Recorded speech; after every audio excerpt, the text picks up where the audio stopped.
Bonjour à toutes et à tous et bienvenue sur Grand Littoral TV pour cette nouvelle édition du journal de la rédaction. Avant toute chose, vous le savez, vous en avez désormais l'habitude, vos prévisions météo du jour. Il fallait bien que cela arrive, le retour des perturbations. C'est en effet la grisaille, les nuages qui seront au programme aujourd'hui avec même quelques averses attendues ce matin sur le littoral Côte d'Opale. Les températures forcément seront en baisse, 14 degrés à Saint-Omer et à Calais, 12 degrés seulement à Boulogne et Dunkerque. Prévision complète de la chaîne météo juste après ce journal.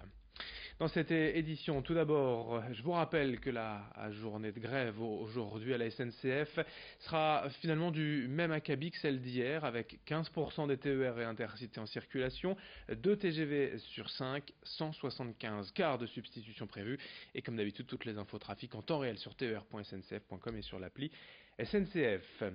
En images, d'abord sur le littoral, les travaux d'aménagement de la digue de Sangatte arrivent bientôt à leur terme. D'ici 3 semaines, l'immense chantier de 2,4 km sera terminé, dans les temps donc pour la saison estivale. Le projet aura coûté au total près de 22 millions d'euros, financé en totalité par l'État. Cet aménagement de la digue était attendu depuis près de 10 ans par la ville. Les travaux ont débuté en décembre 2016. La nouvelle digue, en plus d'embellir la plage de Sangatte, protège aussi et surtout quelques 12 500 habitants de la submersion marine. Pour rappel, la tempête Cravère de 2013 avait fait monter le niveau des eaux de 60 cm par rapport à la normale. Hier, les autorités et élus locaux sont donc venus visiter le chantier. On écoute les explications sur place recueillies par Corentin Escaillé. Un chantier pharaonique, effectivement, de 22 millions d'euros, supporté à 100% par les fonds Barnier, donc financé par l'État à 100%. Donc on peut dire que c'est un très bel ouvrage qui fait 2,4 km. Il ne reste plus que la mise en place d'enrochement en tête de digue, donc à peu près 200 mètres linéaires, et voilà, après c'est terminé. Alors, il y a eu quelques aléas, effectivement, il y a eu une partie dépollution pyrotechnique qui a retardé légèrement le chantier. Ensuite nous avons dû gérer la pause estivale, donc de 2 mois, et donc on arrive maintenant à une fin de chantier à mi-mai. Autre image, l'inauguration ce week-end à Grand-Fort-Philippe du parc de l'Estran après plusieurs années d'aménagement. Ces 16 hectares retrouvent ainsi leur vocation d'espace naturel en bordure de mer entre le Platier-d'Oie et l'embouchure de la Ha. Ce parc se fond au cœur de la réserve naturelle et permet de faire le lien clairement entre Ouaplage et Gravelines. Pour les promeneurs et pour bien comprendre l'environnement, plusieurs panneaux thématiques dédiés au patrimoine local ont été installés, ainsi que du mobilier urbain pour la détente, des jeux pour les enfants. L'inauguration avait lieu en présence d'associations de défense du littoral. Louis Caillé était sur place pour Grand Littoral TV avec le sentiment d'un habitant de Grand-Fort-Philippe ravi de cet aménagement. J'ai vécu ici depuis, je suis né ici, donc automatiquement j'ai connu l'évolution petit à petit du parc de l'Estran, qui était avant une zone de décharge immondice. Petit à petit, on l'a vu, les habitants de Grandfort l'ont vu quand même, l'évolution qui se passait au parc de l'Estran, qui est un endroit très fort pour la ville. Le travail est réussi parce que nous pouvons rassembler plusieurs points, aussi bien la chasse que la nature, que les oiseaux, et tout se développe, quoi, hein. Et là, il y a la faune marine avec la salade de salicorne, tout ça, quoi. Autre information aujourd'hui dans l'actualité, la Haute Autorité de Santé souhaite que la Sécurité sociale baisse son taux de remboursement des traitements des allergies par désensibilisation.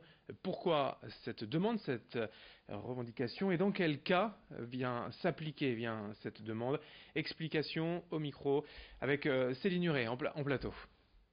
Alors que nous sommes en pleine saison propice aux allergies, la Haute Autorité de Santé recommande une baisse des remboursements des traitements par désensibilisation.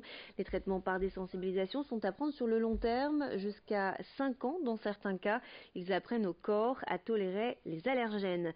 La Haute Autorité de Santé souhaite donc que la Sécurité sociale ne rembourse plus qu'à 15% au lieu de 65% d'ici la fin avril. Cette mesure concernerait la désensibilisation sous forme de comprimés et de gouttes. Pour les médicaments injectables, ils pourraient ne plus être remboursés du tout.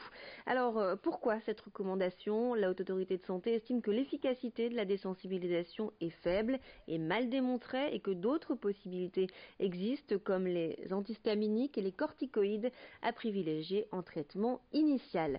Évidemment, face à cette annonce, les allergologues et les patients traités pour des formes sévères de rhinite et d'asthme allergique montent au créneau, sachant que 300 000 personnes se font désensibiliser chaque année en France et que 20 à 30% de la population est allergique contre 4% dans les années 1970. D'après l'Organisation mondiale de la santé, le nombre de personnes allergiques devrait atteindre les 50% d'ici 2050. Merci Céline Huret pour ces explications. Dans le reste de cette édition également, l'une des conséquences de cette très belle météo vécue la semaine dernière, c'est l'affluence des clients chez les opticiens pour acheter une paire de lunettes de soleil. Éblouis par la luminosité à la sortie de l'hiver, on s'équipe avant l'arrivée de l'été, mais à quoi servent réellement les lunettes de soleil et surtout comment les choisir autrement que sous un aspect purement esthétique? Pour rappel, les verres solaires doivent avant tout protéger nos yeux des UV, les ultraviolets, ces rayons nocifs, les UV1 surtout, qui pénètrent notre cristallin et peuvent même toucher la rétine. C'est pourquoi il faut bien se renseigner chez un opticien avant de choisir ses lunettes. Pour les professionnels en tout cas, 50% des montures solaires de l'année sont vendues durant le printemps en ce moment. Alexis Tessier est allé voir un de ces opticiens. Écoutez ses conseils. C'est sûr qu'il est préférable peut-être d'aller chez un opticien, en tout cas un professionnel de la vision pour aller choisir une bonne lunette de soleil et une lunette protectrice. C'est pas parce qu'on a un verre qui est foncé qu'il est obligatoirement de toute façon protecteur.